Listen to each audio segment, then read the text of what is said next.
Welcome back to another technical video. Today we're going to be going through your question, answering it, and hopefully finding that solution you need. Guys, remember, stay just a little bit crazy, just like me, and hopefully you get through that resolution.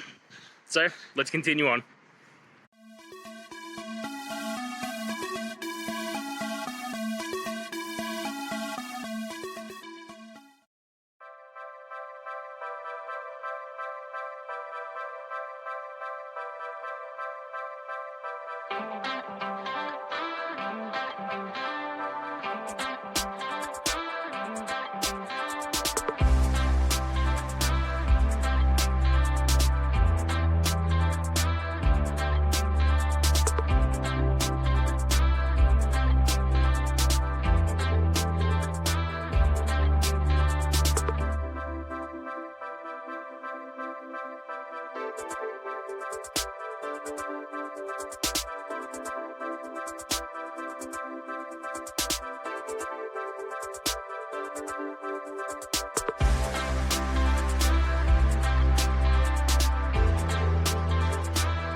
And that's it, guys. We've gone through the solutions and I'm hoping that it resolved your issue.